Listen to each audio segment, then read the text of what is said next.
Logan Walker walked into the bank that morning for one reason only: to ask about $17 that had been quietly deducted from his account, without any explanation attached to it. He did not raise his voice, and he did not demand special treatment from anyone behind the counter. He simply asked, calmly and clearly, for someone to check the transaction and correct it if it turned out to be a mistake.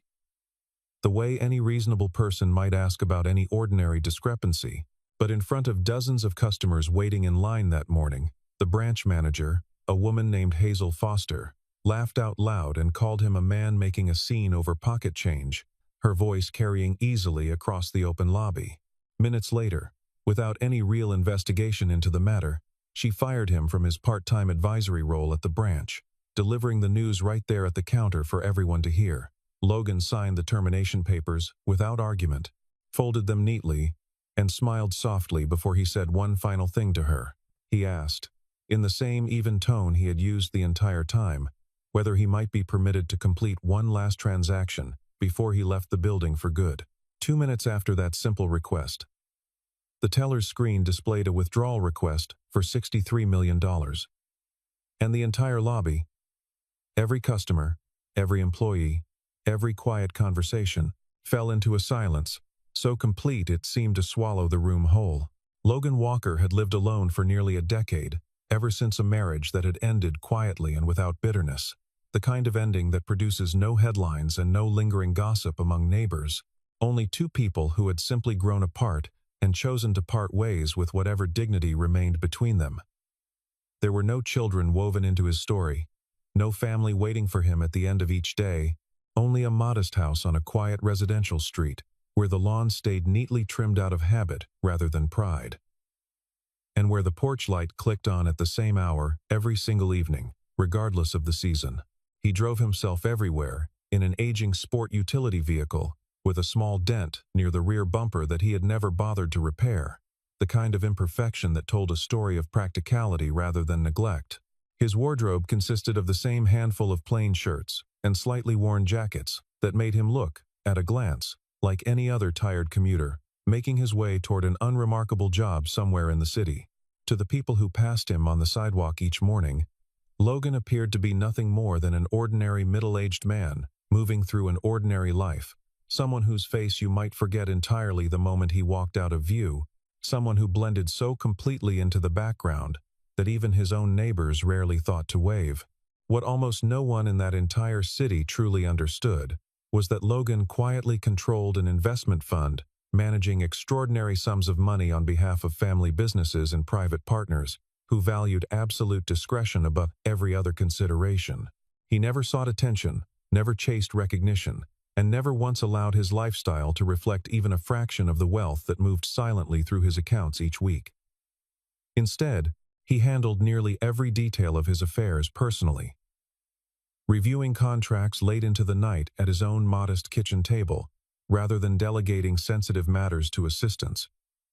who might, even unintentionally, let something slip. Despite the sheer scale of what he privately managed, Logan also worked several days each week as a part-time financial advisor at the very branch where the $17 dispute would soon unfold, not because he required the modest paycheck that came with the role, but because he genuinely loved the rhythm of market analysis and the quiet discipline of watching numbers settle into their proper place. No one at that branch understood that Logan himself was the reason several of the bank's largest and most valuable corporate clients had ever walked through those doors in the first place, because he had personally and quietly recommended the institution to partners who trusted his judgment without question. He never mentioned this in staff meetings, never used it as leverage during disputes, and never allowed a single hint of his true influence to surface among coworkers who saw him only as a friendly, unremarkable presence, answering phones and reviewing routine statements. It was against that quiet, deliberately unassuming backdrop that an ordinary Tuesday morning delivered him a routine notification on his phone, a simple alert from his banking application, informing him that his personal checking account had been charged an unexplained fee of $17 sometime overnight. Logan read the notification twice,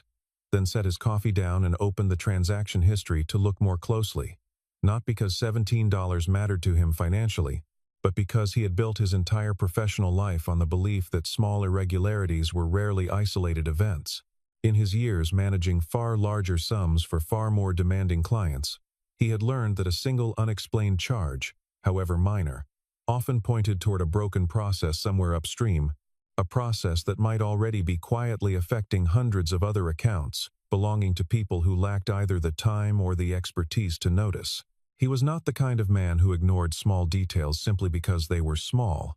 and he considered that habit, more than any single investment decision he had ever made, to be the true foundation of everything he had built. So he finished his coffee, put on his jacket, and drove himself to the branch, exactly as he would have driven to any other appointment, unhurried and entirely unbothered by the modest nature of the errand ahead of him. Logan arrived at the branch a little after 10 that morning, dressed exactly as he always dressed, unremarkable and calm, carrying nothing more than a slim leather folder containing his printed statement and a short handwritten note listing the date of the charge. He was not angry, and he had no intention whatsoever of making a scene, and anyone observing him from across the lobby would have assumed without hesitation that he was simply another customer with a small, forgettable question about his account balance. He approached the first available teller and spoke in a measured, polite voice, asking only that someone please review the fee that had appeared on his statement, since he genuinely could not locate any explanation for it anywhere in his recent transaction history. The young teller working the counter that morning was courteous and eager to help, pulling up his account details immediately and scanning carefully through the recent activity with visible effort and concentration. But the specific fee in question required managerial approval before it could be reversed, corrected, or even fully explained, a standard policy that existed for legitimate reasons, but that now stood squarely between Logan and a simple resolution. The teller apologized sincerely and asked him to wait a few minutes while she paged the branch manager over the internal system. And Logan nodded patiently, stepping slightly to the side so that other waiting customers could continue being served without any delay caused by his own quiet inquiry. That was the moment Hazel Foster emerged from her office at the rear of the branch, her heels clicking sharply against the polished floor as she crossed the lobby with the confident, purposeful stride of a woman accustomed to being obeyed without question. The instant her eyes landed on Logan, she formed a series of silent judgments within seconds, noting his plain clothing, the ordinary and slightly dented vehicle she had glimpsed earlier through the front windows, and the seemingly trivial nature of the complaint the teller had described to her over the internal line. In her mind, a customer who cared enough to walk into the branch over a mere $17 was, by definition, a difficult and demanding customer, someone whose complaint carried little genuine weight, and whose time, frankly, mattered less than her own busy schedule. She approached the counter with a tight, practiced smile that never quite reached her eyes, having already decided, before she even arrived, exactly how quickly she intended this interaction to end. Hazel had built her entire career on instinct and surface impressions, trusting her own snap judgments about who deserved patience and who did not.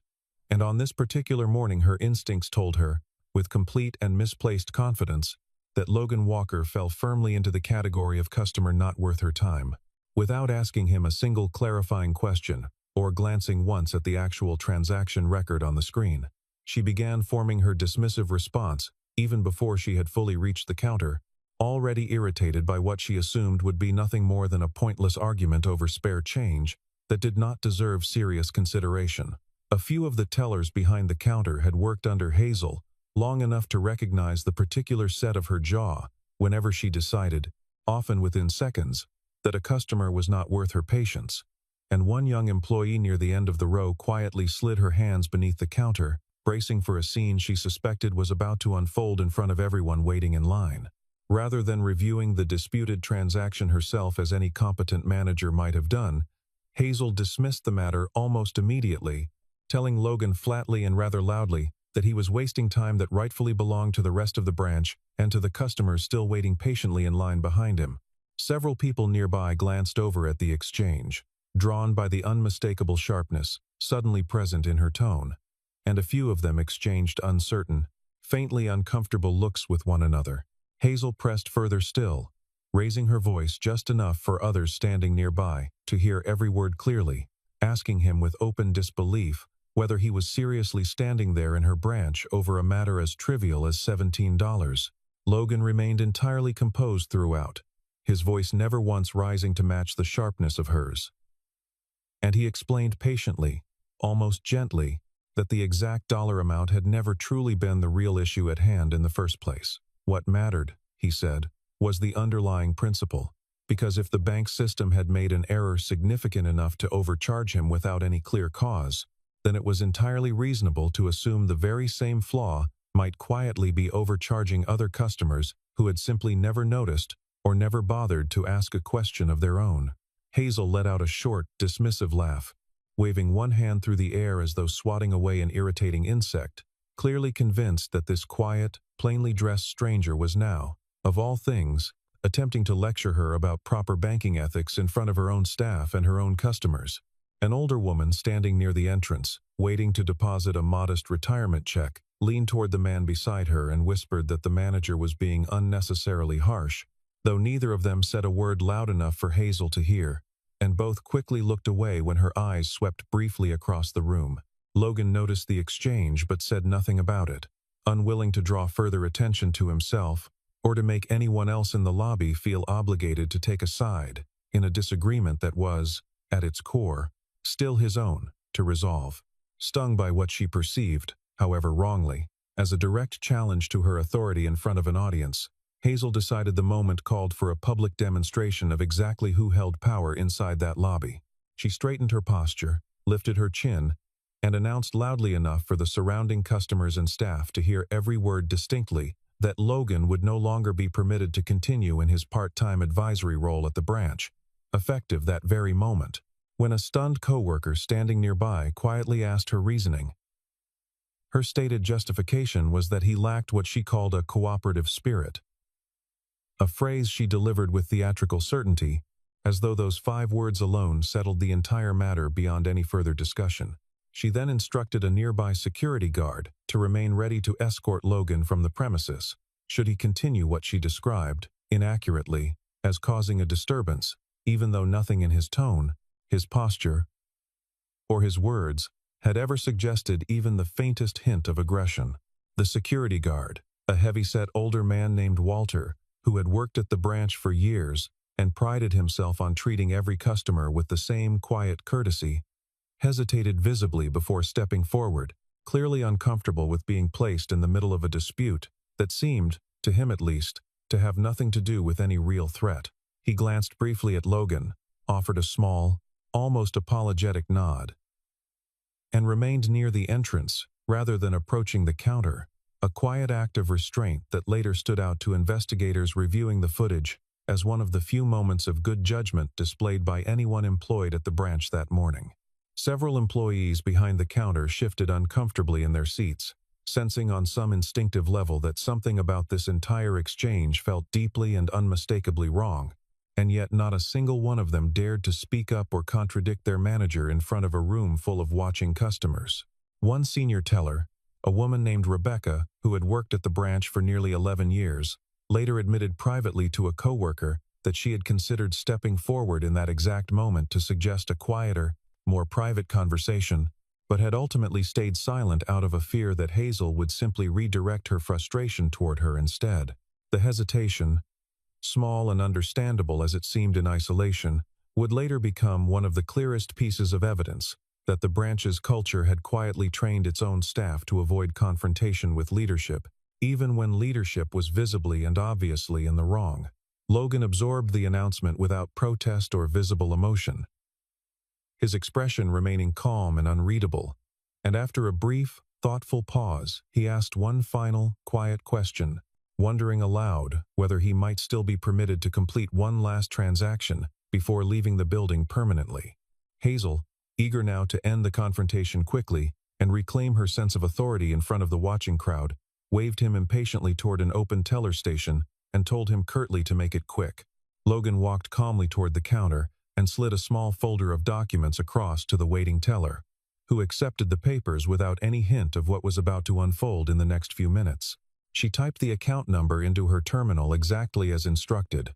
her fingers moving through the same familiar motions she had performed countless times before during an otherwise ordinary shift. When the account summary finally finished loading onto her screen, she felt her breath catch somewhere deep in her throat, because the number staring back at her did not belong to any ordinary personal checking account she had ever processed before. The available balance read $63,284,917.64, a figure so far removed from anything she had ever encountered that her very first instinct was to assume some kind of system glitch or clerical error. She excused herself politely and quietly, asked a nearby colleague to verify the account details a second time. Her voice noticeably tighter and thinner than it had been only moments earlier, and when the second review confirmed the exact same staggering number, the color visibly drained from her face in front of everyone standing near the counter. The colleague, a soft-spoken young man who had only worked at the branch for a few months, read the figure aloud, under his breath twice, first in disbelief and then again, as though saying it a second time might somehow change it, before finally looking up at the teller with wide and uncertain eyes, and asking whether they were even authorized to process a withdrawal of that size, without additional sign-off from someone higher up the chain. Hazel, watching the scene unfold from only a few feet away, felt her earlier confidence begin to crack and splinter as she slowly processed what was now displayed clearly on the screen in front of her. Logan simply stood there, entirely unbothered by the sudden wave of tension rippling outward through the room, and repeated, in the same calm and unhurried voice he had used from the very beginning, that he wished to close the account and withdraw the full balance in its entirety. For several long, suspended seconds, no one in that lobby moved or spoke a single word, as though the entire branch had been frozen mid-breath,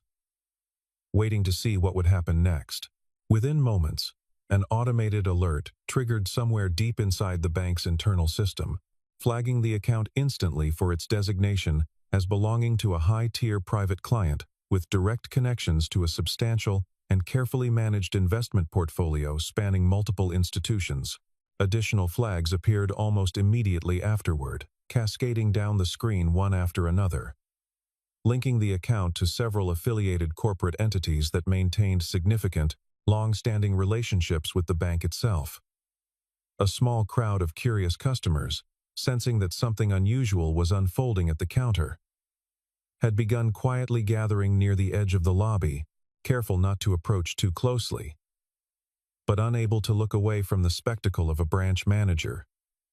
visibly losing her composure in front of an ordinary-looking man in a worn jacket. Whispers passed quietly between them, none of the customers fully understanding what they were witnessing, only sensing that whatever was happening at that counter had suddenly become far more significant than the routine transactions they had come in to complete that morning. It was only then, staring at the growing list of connections scrolling rapidly across the terminal, that Hazel truly began to understand who Logan Walker actually was.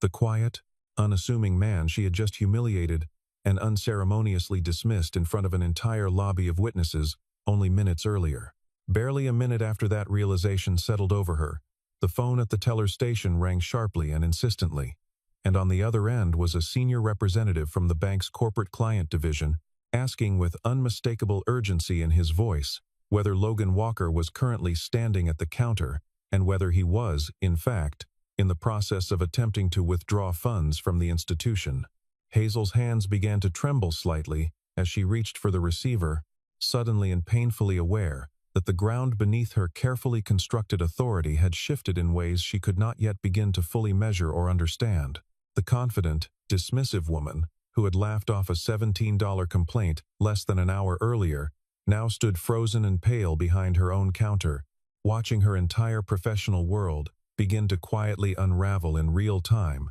before an audience she could no longer control. She glanced toward Logan, half expecting to see some flicker of satisfaction or quiet triumph cross his face. Some small sign that he had known exactly who he was the entire time, and had simply waited for the right moment to reveal it. Instead, she found only the same calm, patient expression he had worn since he first walked through the doors that morning,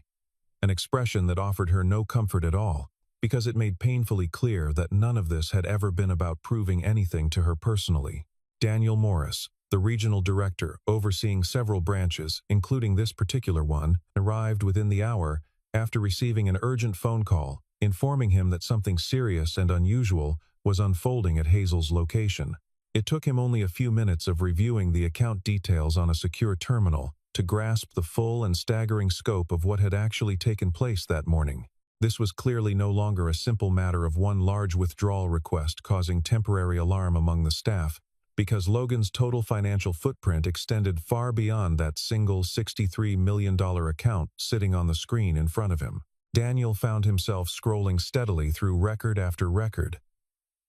discovering multiple additional business enterprises tied directly to Logan's name, several active investment accounts spread carefully across different divisions of the bank,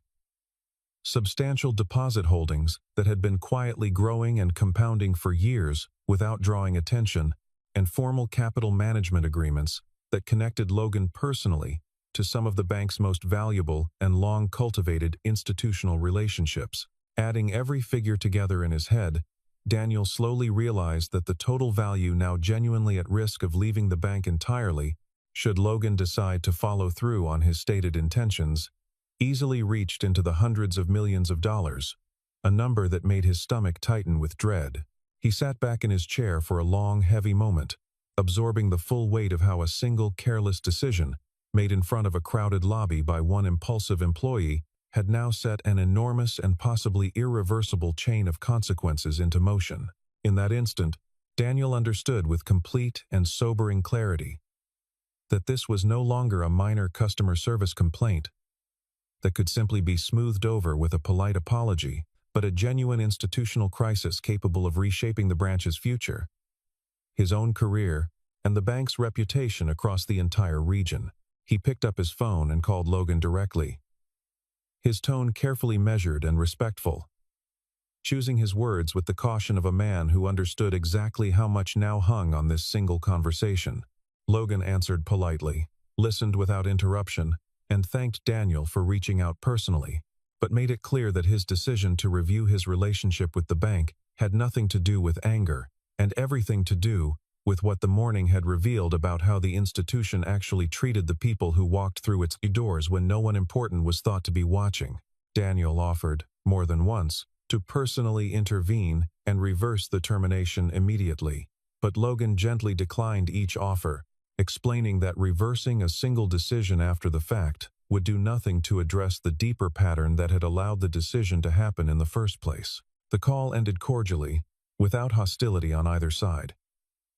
Yet Daniel hung up the phone, feeling as though he had just witnessed the quiet, irreversible closing of a door that could never again be reopened through apology alone. Word of the incident reached the bank's executive board by early afternoon, and an emergency meeting was convened almost immediately to address what had already become an urgent and unavoidable institutional matter. Security footage from the branch lobby was pulled and reviewed in full, frame by frame, by senior leadership, seeking to understand precisely how the confrontation had unfolded from its very first moment through to its stunning conclusion. Every member of staff who had witnessed the exchange that morning was interviewed separately and privately, and their individual accounts aligned with striking, almost unsettling consistency, each one confirming without hesitation that Logan Walker had never once raised his voice or behaved with anything even remotely resembling hostility throughout the entire prolonged interaction. He had asked, politely and repeatedly, only that the disputed fee be reviewed according to standard, established procedure, nothing more and certainly nothing less than that. Hazel Foster's conduct, by stark and uncomfortable contrast, painted an entirely different and far less flattering picture. One defined by public insult, open mockery in front of customers, a clear and troubling abuse of managerial authority, and a termination decision made purely out of wounded pride rather than any legitimate operational concern whatsoever.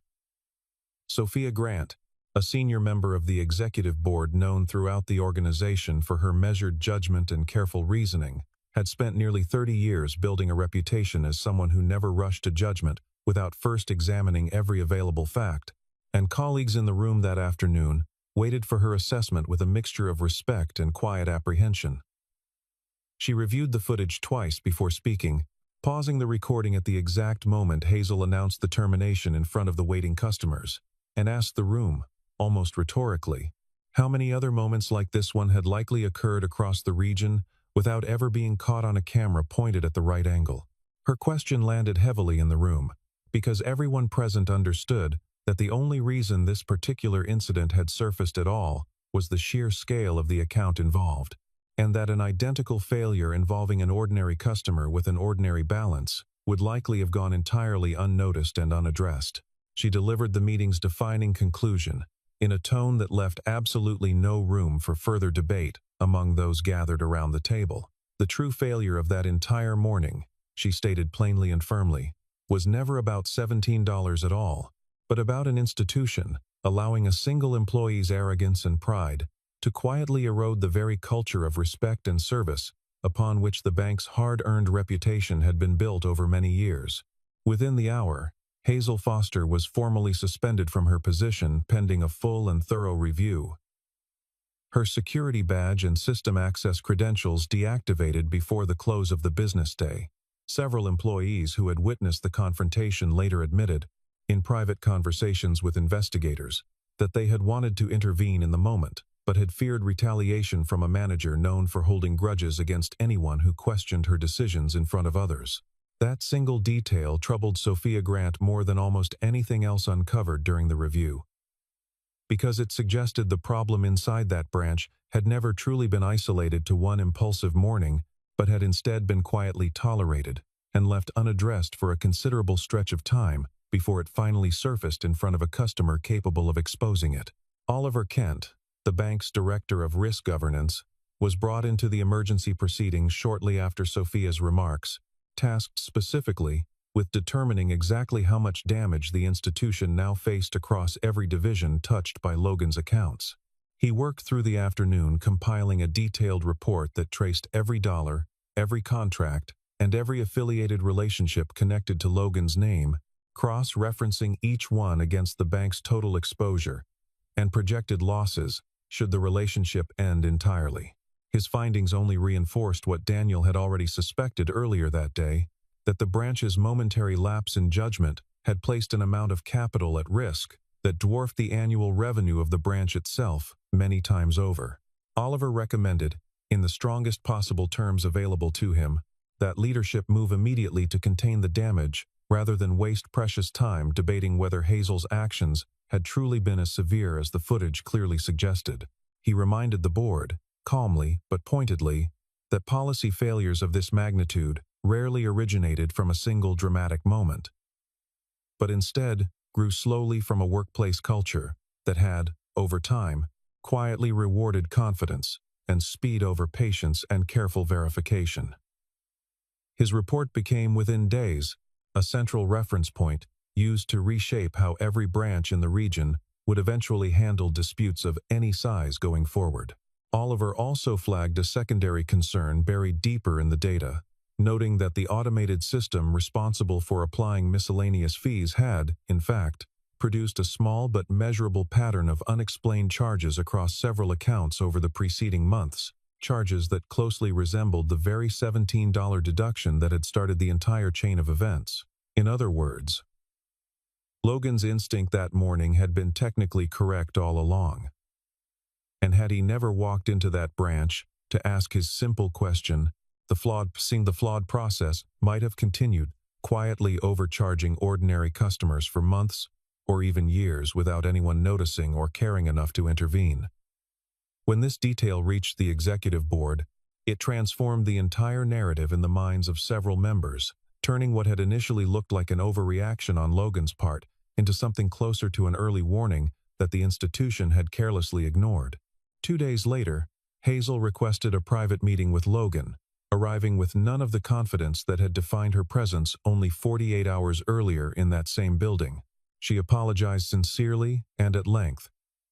admitting openly that she had acted out of impulsive pride and wounded ego rather than sound professional judgment, and that she deeply regretted the way she had treated him in front of an entire room full of watching witnesses. Logan listened without interruption, his expression calm and steady and unreadable, exactly as it had been from the very first moment their exchange had begun back at that counter. When she finally finished speaking, he offered a quiet response that carried far more weight and meaning than any accusation ever could have, explaining gently that he had never come to that branch chasing the return of $17, and that the money itself had never truly been the point of any of it from the very beginning. What he had genuinely wanted to know, he told her,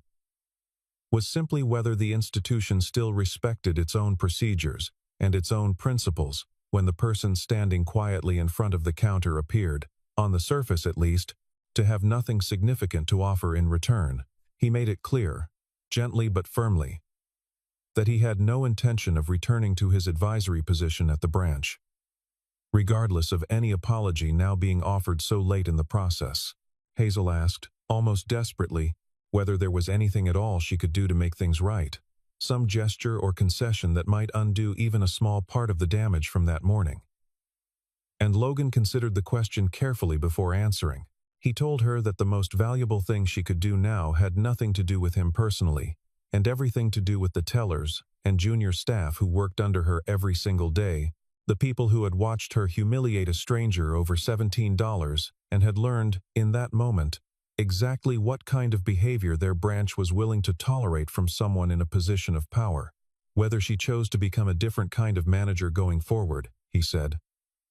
would matter far more in the long run than anything she could ever say to him in that small office. In the days that followed, every account under his control, every deposit, every investment holding, and every corporate management agreement was formally and quietly transferred to a different financial institution altogether. Daniel Morris,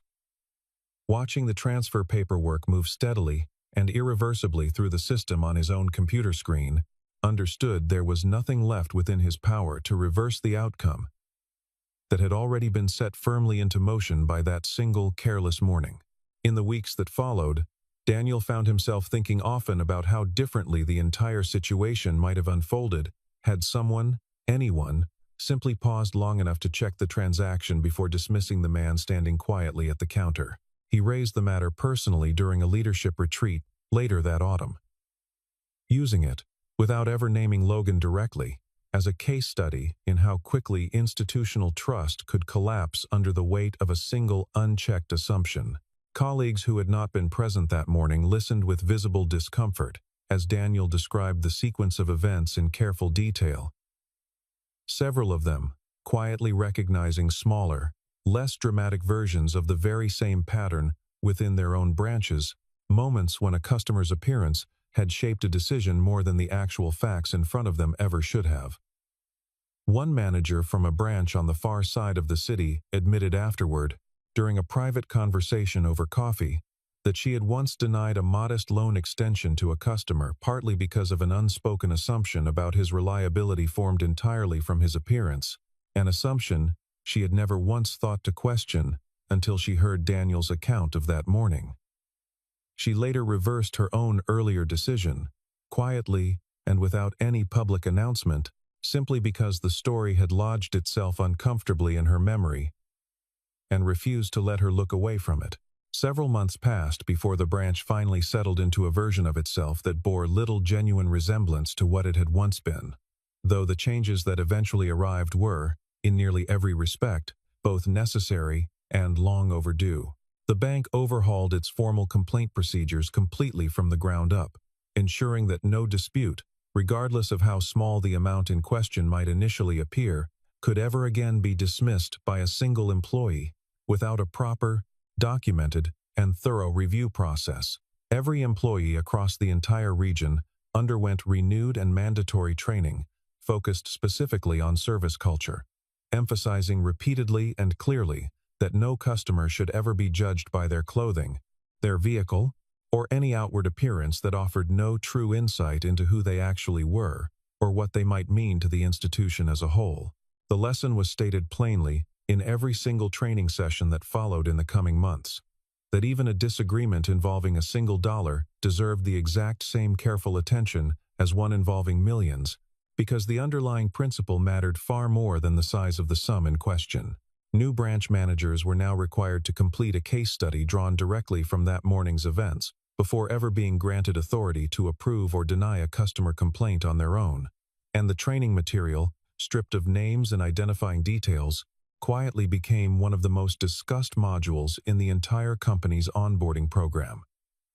Employees who had never met Logan or set foot in that particular branch nonetheless learned his story secondhand, absorbing its central lesson without ever knowing the true scale of the account that had made the consequences so severe, and many of them later admitted that the story changed the way they personally approached even the smallest customer disputes for the rest of their careers. Hazel Foster ultimately accepted full and complete responsibility for the choices she had made that fateful morning, stepping down from her management role entirely and beginning again at a different company in a far more modest position, having come to understand, perhaps too late to undo any of the damage, the true and lasting cost of treating professionalism as something optional rather than essential. Logan, for his part, carried no satisfaction whatsoever in watching her career unravel in the weeks that followed.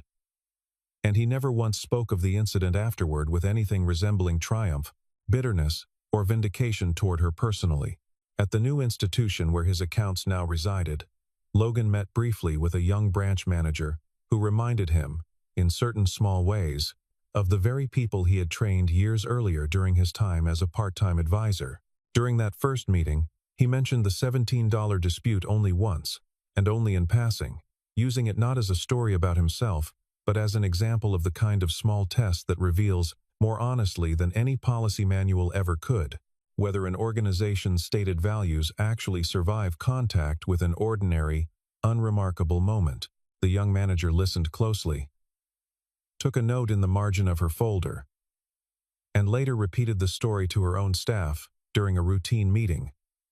not realizing at the time that the quiet, unassuming client sitting across from her that day was the very same man at the center of it. What mattered most to him, in the end, had never truly been about winning an argument or proving a point to anyone who happened to be watching that particular morning. It was about precision, discipline, and the quiet, unwavering conviction that every customer, whether they carried $17 or $63 million, deserved to be treated with the exact same measure of respect and careful attention. On the day he finally finalized the last of his paperwork with his new financial institution, Logan walked out of the old bank's revolving doors one final time, carrying the very same worn leather folder he had brought with him that first morning weeks earlier. He paused briefly on the sidewalk outside, glancing back once at the building where an entire quiet chapter of unseen history had unfolded, without most of the watching public ever fully realizing what had truly happened inside those walls. A faint, calm smile crossed his face before he turned and walked steadily toward his car, unhurried and composed. Exactly as he had always been from the very beginning of the story. The reputation of any financial institution, he had come to firmly believe long before that particular morning ever occurred,